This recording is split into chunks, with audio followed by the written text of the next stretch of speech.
Durante los 2 últimos siglos, la tecnología nos ha hecho la vida más fácil. Nuestro mundo es más limpio y los avances médicos nos han hecho más saludables. Pero mientras que nuestra vida puede ser más cómoda que en el pasado, también afrontamos peligros nuevos y a menudo imprevistos.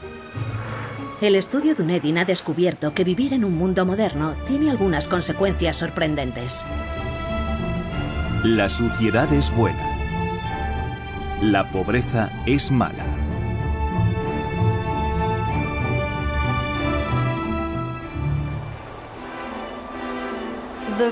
El primer ataque de asma que tuvo Conrad fue cuando tenía 18 meses de edad.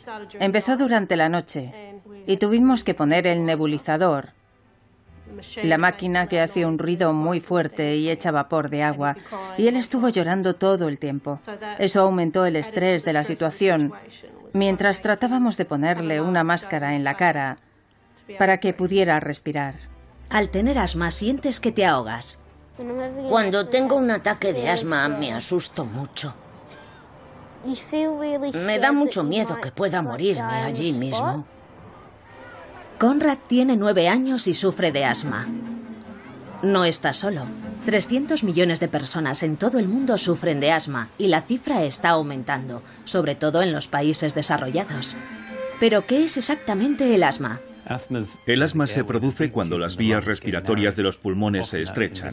A menudo es una respuesta a una reacción alérgica. Por ello se hacen más estrechas de lo que deberían y se vuelve difícil respirar. La gente lo reconoce porque siente opresión en el pecho y dificultad para respirar. Tienen una respiración ruidosa y a menudo otras personas oyen silbidos en su pecho al inspirar y expirar. La incidencia del asma y las enfermedades alérgicas ha aumentado de manera espectacular en las últimas décadas. En la década de 1950, el asma afectaba a menos de un 1% de la población general. Los índices actuales son al menos 10 veces mayores en los países desarrollados. Y no es solo una cuestión de dificultades respiratorias. El asma mata a 3.600 personas cada año solo en Estados Unidos. Los 1.037 bebés del estudio Dunedin siguen la misma pauta. Aquellos que reconocemos que tienen un tipo de asma alérgica persistente son alrededor del 15 al 18%. El porcentaje se ha elevado en la mayoría de los países en los últimos 20 años. Es un 50% más alto que hace una década, más o menos. ¿Pero por qué? El culpable más obvio era un aumento de la polución del aire, debido al tráfico y la contaminación de las ciudades. Pero los resultados de Dunedin apoyan una sorprendente teoría nueva, algo que se hace más obvio cuando los inmigrantes se trasladan a un país nuevo.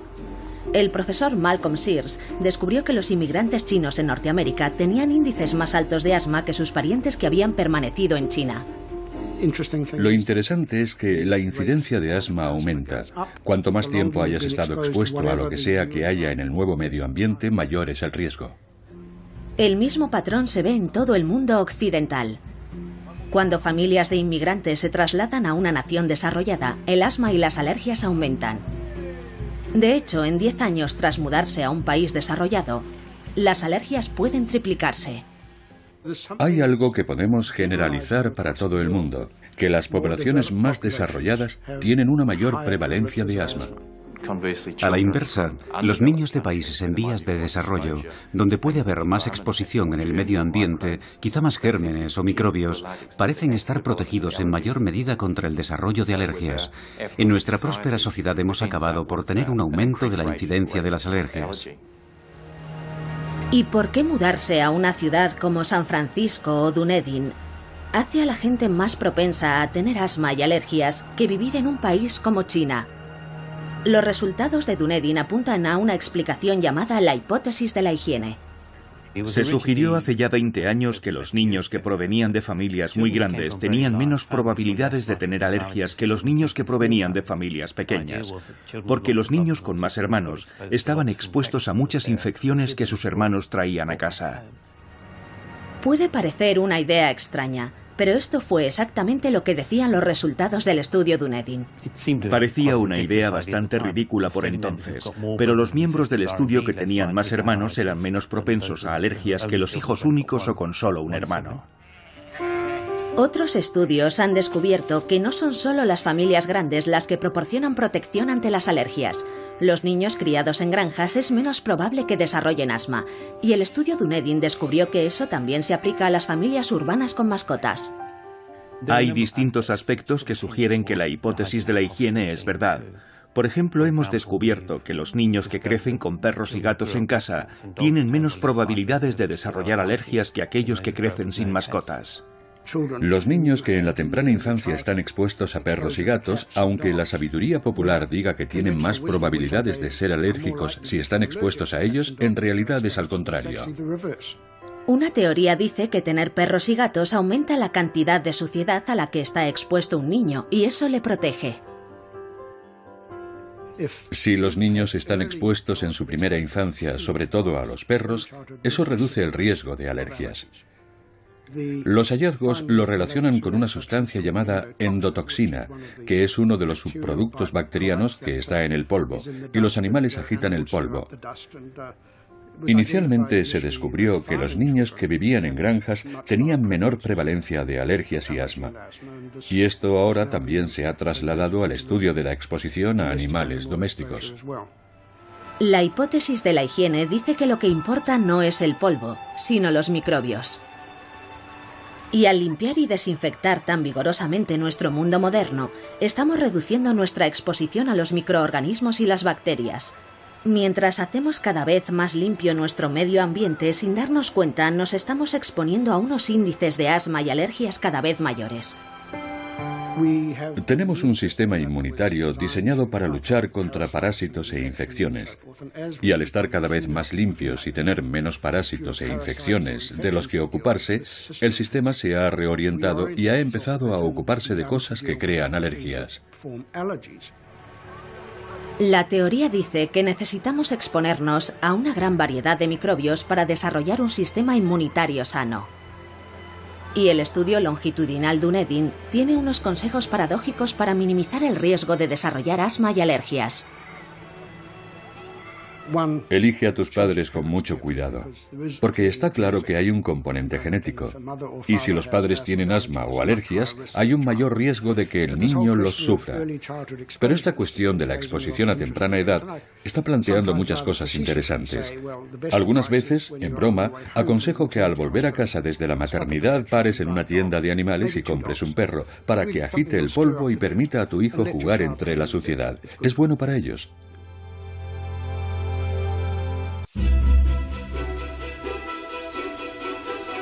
Una parte fundamental del ser humano es nuestro deseo de interactuar y conectar con otros.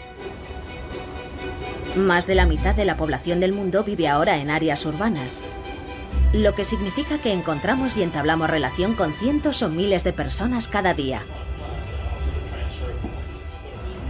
Pero incluso en medio de una ciudad ajetreada, hay algunos que no se mezclan con nadie más.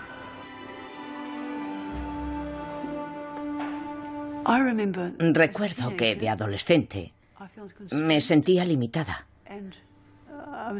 Y un día me estaba mirando al espejo y de pronto la idea me llegó. Monja, convento. Quería ser muy radical. Y las carmelitas parecían ser las más radicales de todas. Las monjas carmelitas eligen una vida lejos del resto de la sociedad. Tenemos 3 votos: pobreza, castidad y obediencia. Pero la regla carmelita nos obliga al silencio y en la práctica eso significa que desde las 8:15 hasta casi la hora de la misa del día siguiente, digamos a las 7 en punto, mantenemos el gran silencio. Con la excepción de unas pocas hermanas, las mujeres no se mezclan con el mundo exterior. Pasan el día rezando y haciendo sagradas formas para los parroquianos de todo el país. Durante el resto del día podemos hablar solo si es muy necesario, pero las conversaciones ordinarias las dejamos para el tiempo de recreo. Y durante el tiempo de recreo hablamos mucho. El aislamiento social es una elección de estilo de vida para las carmelitas, y las monjas lo encuentran gratificante. El silencio no es una ausencia, no es negativo. Es positivo si es el tipo correcto de silencio, debería añadir. Porque todo el mundo sabe por su vida social que hay muchas clases de silencio. Hay un silencio amistoso, un silencio pacífico, pero también existe un tipo malo de silencio y ese, por supuesto, hay que evitarlo a toda costa. Como la hermana Marian observa, no todos los silencios son buenos silencios. Y la vida moderna nos permite estar aislados del resto de la sociedad, incluso entre una multitud. Los investigadores de Dunedin estaban interesados en los efectos de estar aislado socialmente cuando no era una elección, y en particular, la experiencia de crecer sintiéndose aislado. El estudio revisó sus expedientes e identificó a los miembros del estudio que habían sido niños solitarios. Niños cuyos padres y profesores describían como personas solitarias que no encajaban en la multitud. Es el niño que no tiene a nadie con quien jugar. Es el niño al que no invitan a participar en actividades y deportes. Los niños que se sienten terriblemente solos. No saben cómo entrar en el mundo social. Ya sea porque están muy encerrados en sí mismos, inhibidos, ya sea porque carecen de las habilidades sociales que son necesarias para unirse a los otros niños. Los investigadores de Dunedin descubrieron que los niños solitarios a menudo son adultos socialmente desfavorecidos cuando crecen. Es muy probable que muchos de ellos terminen siendo adultos con mucha ansiedad. También tienen más probabilidades de desarrollar depresión. Y a lo largo del tiempo, también fracasan en acumular los amigos y las redes sociales que permiten a muchos otros afrontar las épocas difíciles. Por lo que cuando las cosas van mal, cuando pierdes el trabajo, cuando rompes una relación, lo tienes mucho más difícil para obtener el apoyo social que te permitiría sortear los desafíos que te lanza la vida. Pero la auténtica sorpresa en los resultados de Dunedin fue que los problemas no eran solo psicológicos. Los efectos negativos también eran físicos. Para cuando cumplían 26 años, los adultos del estudio que habían sido marginados sociales de niños tenían más sobrepeso, la presión arterial más alta y peor colesterol. Estaban en riesgo de sufrir enfermedades cardíacas y apoplejías. No creo que a nadie le sorprendiera que hubiera consecuencias en los biológicos de estrés, obesidad, inflamación elevada. En esencia, tienen una salud mucho peor que la de sus padres más extrovertidos. Otros estudios apoyaron los resultados de Dunedin, equivalente a fumar 15 cigarrillos al día y ser alcohólico. Y cuanto más tiempo pase alguien en aislamiento siendo niño, peor será su salud de adulto. Podríamos decir que las adversidades tempranas tienen un efecto de bola de nieve, pero el puzzle es que para muchos esas adversidades se han prolongado, a menudo en ausencia de adversidades posteriores. El mismo mecanismo parece operar en otros primates. Vemos cambios paralelos en su desarrollo. Los monos gregarios salen a buscar amigos y los monos tímidos se quedan en un rincón, esperan y observan. Si tienen suerte, alguien se acercará a interactuar con ellos, pero son reticentes a iniciar ese tipo de interacción. Tendrán una pauta en particular y no solo en la respuesta conductual, sino un aumento en los niveles de cortisol, por lo que exhiben la misma respuesta biológica a situaciones sociales comparables, como vemos en los niños pequeños.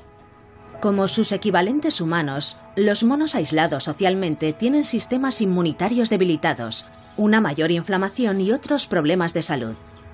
Parece que la necesidad de pertenecer es universal, y si se frustra, da como resultado una serie de procesos biológicos que afectan hasta incluso provocar mala salud física. El estudio Dunedin también descubrió que los problemas de salud no eran el resultado de las elecciones de estilo de vida que hicieron los niños aislados. La soledad es mala para nuestro cuerpo por sí misma. Estas experiencias infantiles importan mucho, dejan una marca indeleble en su cuerpo y eso es un puzzle para todos nosotros. Es un puzzle intentar averiguar cómo es que esas experiencias tempranas se convierten en parte integral de la persona y tienen unos efectos tan duraderos. Por suerte, no es necesario entender el mecanismo exacto para ayudar. Este es un factor de riesgo identificable sobre el que puedes hacer algo. Si piensas en ello, los niños aislados son fáciles de localizar. Si sabes que esa es una señal para un riesgo posterior en su vida, puedes hacer algo en ese momento.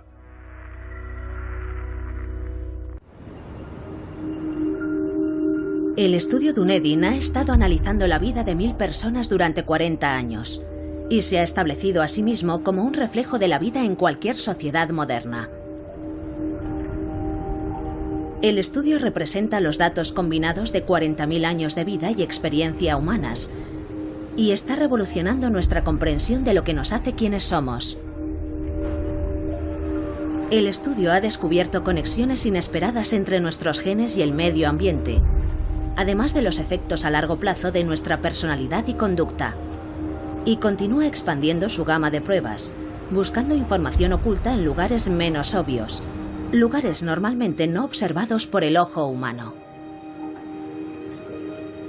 Bienvenidos. Empezaremos tomándoles la presión arterial, ya saben cómo lo hacemos. La siguiente prueba es nueva, la fotografía de la retina. El operador se acerca a la pupila de su ojo, coloca el visor y saca una foto. Mire hacia adelante, estoy enfocando su pupila. Cuando los miembros del estudio Dunedin cumplieron los 38 años, les hicimos un nuevo tipo de prueba, que fue tomar una fotografía digital de la parte de atrás del globo ocular, la retina. En esas fotografías podemos ver los diminutos vasos sanguíneos. Voy a darle la vuelta. Los investigadores esperaban que el interior del ojo proporcionaría una perspectiva de la función y la salud de algo a lo que es mucho más difícil llegar: el interior del cerebro. Para los científicos no es posible ver cómo son los vasos sanguíneos del interior del cerebro, porque una persona tiene que morir antes de poder obtener su tejido cerebral. Por eso no podemos mirar dentro del cerebro de un individuo vivo para ver cómo los vasos sanguíneos llevan el oxígeno al cerebro o cómo se expulsan las toxinas, pero podemos hacerlo en el ojo. Y cuando hay anormalidades en esos vasos sanguíneos, lo que es más interesante es que los vasos sanguíneos del ojo son iguales a los que hay en el cerebro. Los investigadores de Dunedin descubrieron que los diminutos vasos sanguíneos que transportan la sangre a las células del cerebro, llamados vénulas, eran notablemente más grandes en algunas personas. No fue una sorpresa que muchas de estas personas tuvieran hipertensión o alta presión arterial, pero había un grupo con la presión arterial normal que también tenía vénulas más grandes, y esas personas tenían esquizofrenia. Las personas que tenían esquizofrenia tenían vénulas más anchas, y las únicas otras personas en el estudio que tenían unas vénulas tan anchas eran aquellas con la presión arterial muy alta con hipertensión. Lo que es probable que signifique que las vénulas son quizá más elásticas, más plásticas que las arterias, y están mostrando los efectos de una pobre circulación vascular hacia el cerebro en la temprana infancia. La esquizofrenia afecta a una persona entre 100. Pero ¿por qué una enfermedad mental iba a tener que ver con las venas que transportan sangre alrededor del cuerpo? ¿Y por qué los cerebros esquizofrénicos tienen los vasos sanguíneos más pequeños?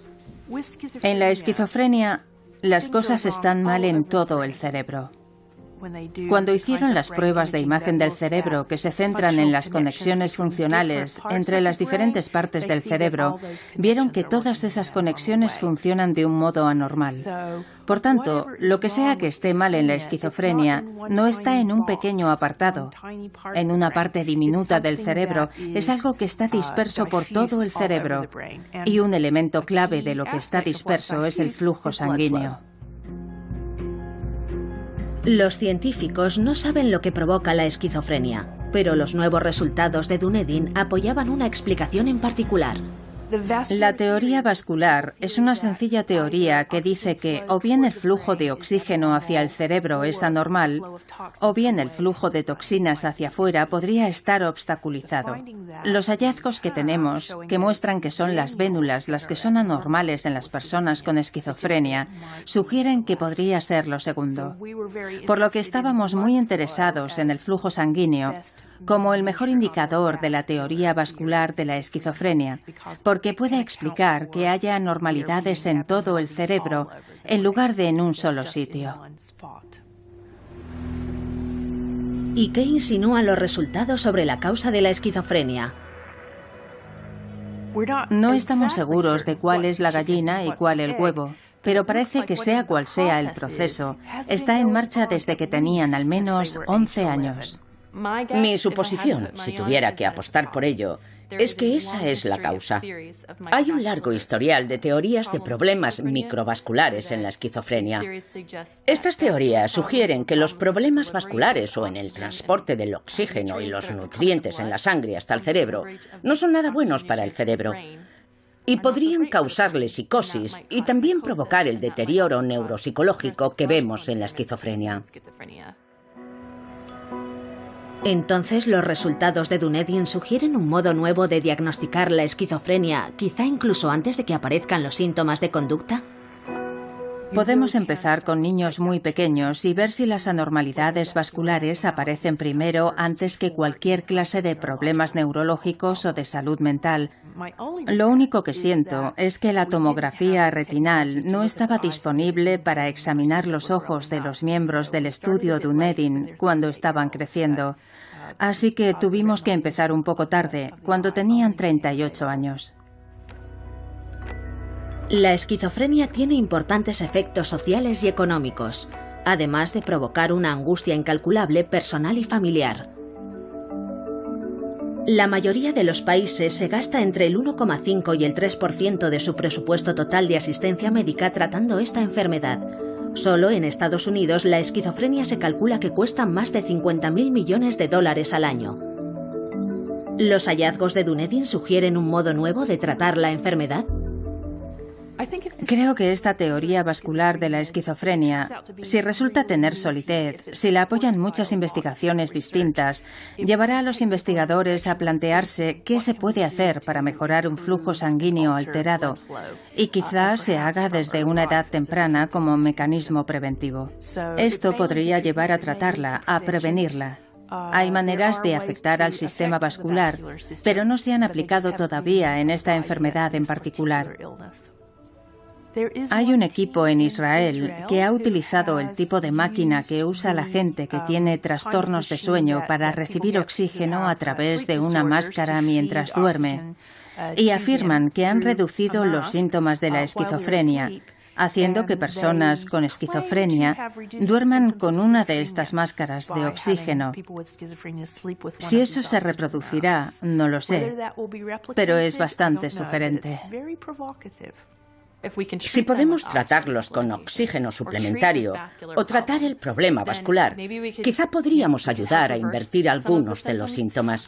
Creo que la mayor implicación, de nuevo esto es algo que no hemos demostrado, pero quizá en el futuro podríamos demostrar, es que este proceso empieza a una edad muy temprana y podríamos observar a los niños y examinarles los ojos y decir, estos niños tienen vénulas más grandes y están en riesgo de desarrollar esquizofrenia. Quizá podamos hacer algo para interrumpir ese proceso. El interior del ojo dio otras sorpresas. Las personas que tenían las vénulas más anchas a la edad de 38 años también tenían un menor cociente intelectual en la infancia, además de problemas con la comprensión verbal, el razonamiento perceptivo y la memoria de trabajo. La utilidad de este análisis de la retina podría no estar limitada solo a personas que tengan enfermedades del cerebro. Podría haber una distribución, una difusión a través de la población de lo bien que un cerebro puede funcionar, y eso depende del flujo sanguíneo vascular hacia el cerebro. Tendría mucho sentido biológico, no hay razón por la que debería estar limitado solo a personas que tuvieran enfermedades neurológicas. Los hallazgos de Dunedin podrían dirigir el camino hacia una nueva herramienta de diagnóstico para una variedad de enfermedades neurológicas y sugerir tratamientos innovadores para enfermedades para las que actualmente no hay tratamiento. Es una tecnología nueva. Creo que no está demostrado por el momento exactamente lo lejos que puede llegar para ser una herramienta útil de diagnóstico para los médicos, pero hay un gran entusiasmo por ella.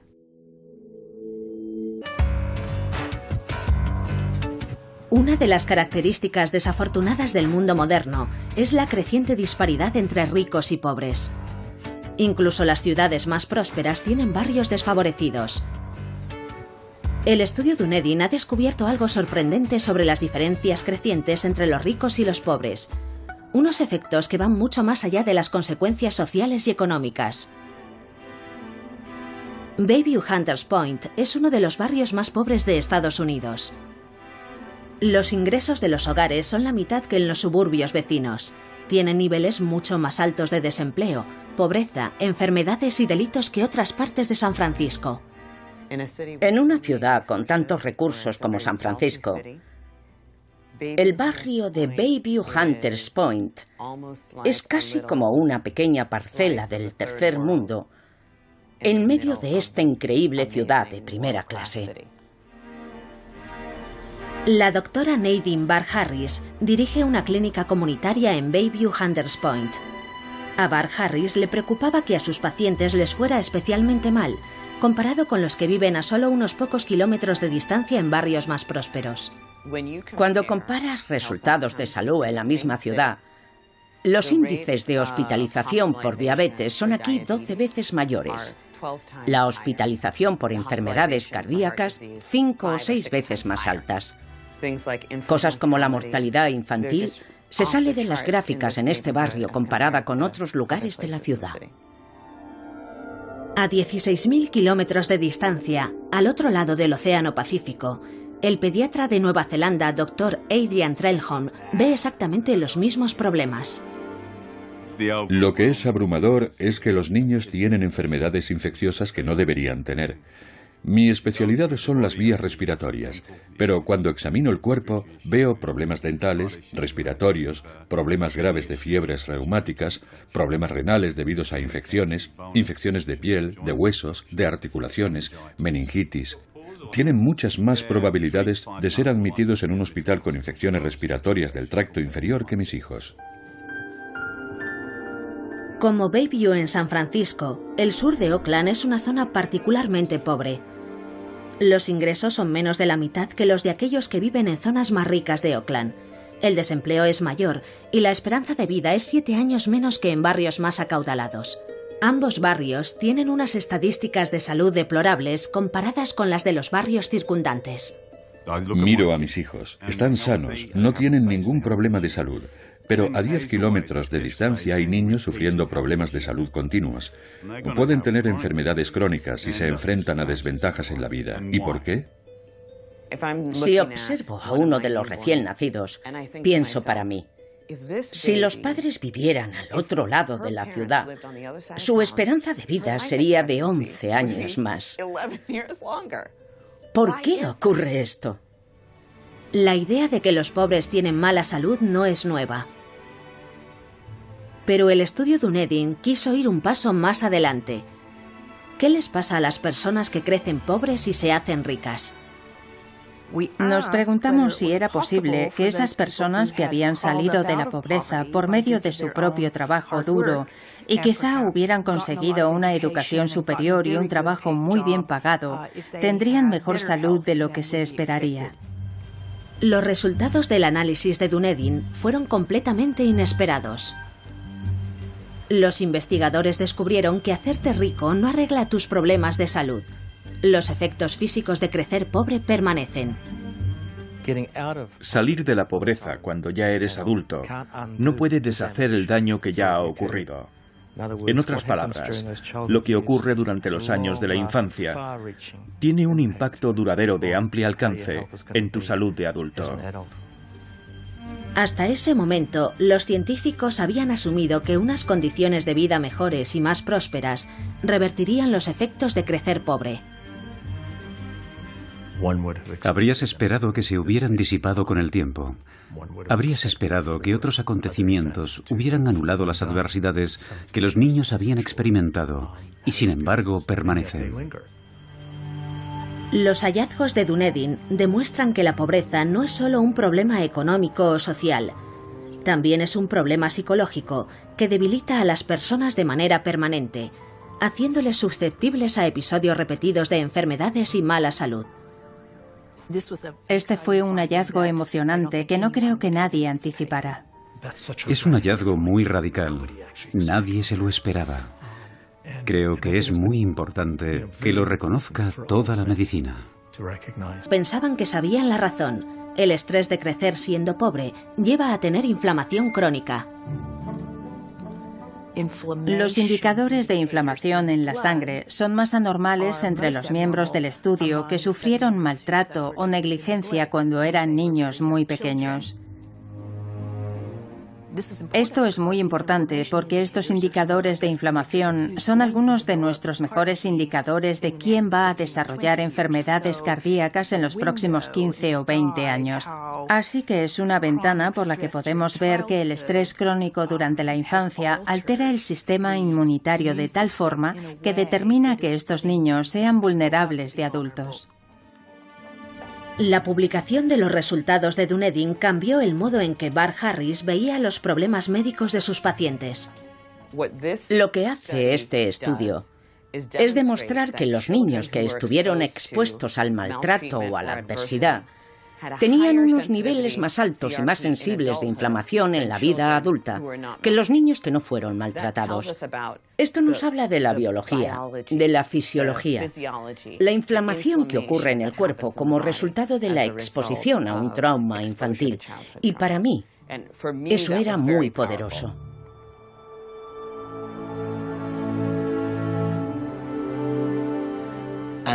Árbol que crece torcido, jamás su tronco endereza.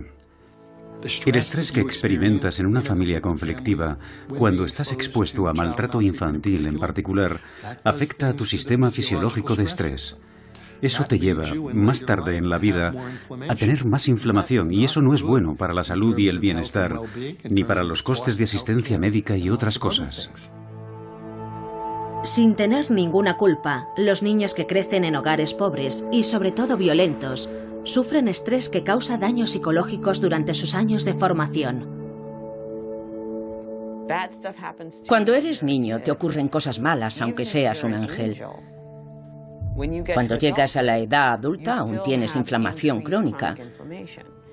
Por lo que este no es un problema solo de las personas que hacen malas elecciones. Es un problema de todos nosotros. Que la exposición a la adversidad aumente el riesgo de inflamación y enfermedades de inflamación crónica.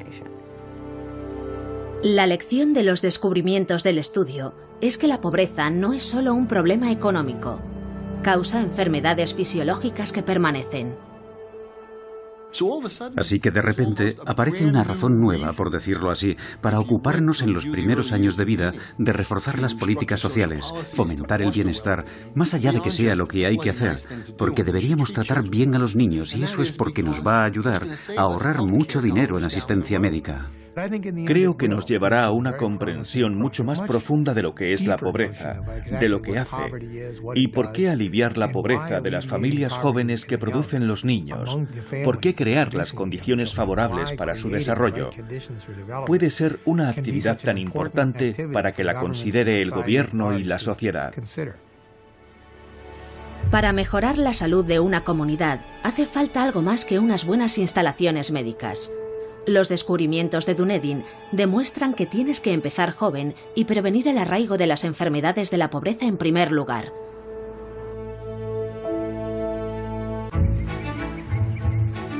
El estudio longitudinal Dunedin ya lleva realizándose 40 años. El estudio ha crecido en relevancia e impacto. Investigadores de todo el mundo analizan su creciente montaña de datos. El fundador del estudio, el Dr. Phil Silva, apenas podía haber imaginado la influencia y la importancia que el estudio alcanzaría cuando lo inició en 1972. Estoy muy orgulloso del legado. Creo que las publicaciones y los resultados influyen en las políticas. Y el hecho de que tengamos las muestras de seres humanos más documentadas del planeta me da una auténtica sensación de orgullo. El estudio ha publicado de promedio un nuevo artículo científico cada 2 semanas durante 4 décadas, y esos trabajos son muy importantes. Si tuviera una lista de publicaciones que esos científicos y eruditos de primera clase han generado, estaría horas leyéndola. Es probable que sea el estudio longitudinal de una muestra general de una comunidad de mayor éxito en el mundo. Es un proyecto de un éxito increíble, no hay ninguna duda. Si calculamos el factor impacto del estudio Dunedin, es probable que sea el mayor de cualquier estudio de las ciencias del comportamiento y está aumentando gradualmente también en la ciencia médica. El estudio ha hecho descubrimientos prácticamente en todas las áreas de la salud y la conducta humanas. Prenia, mediciones en la infancia que predicen la salud y la riqueza en la vida adulta. Cómo reconocer futuros delincuentes en la guardería y por qué los adolescentes se descarrían. El estudio Dunedin es conocido en muchos campos como un hito, un estudio trascendental. Está concebido con mucha inteligencia. Este material merece ganar el premio Nobel. El estudio ha seguido a los sujetos a través de todos los hitos de su vida, desde el nacimiento hasta la mediana edad y todas las etapas intermedias. Los sujetos siguen siendo anónimos, pero son una representación fiel de todos nosotros. Cuando empecé a trabajar en el estudio, me centré mucho en la pubertad. No necesariamente porque la pubertad fuese el aspecto que más me interesara, sino porque era el acontecimiento principal en la vida de los miembros del estudio. A los 40 años, el 60% de los sujetos estaban casados.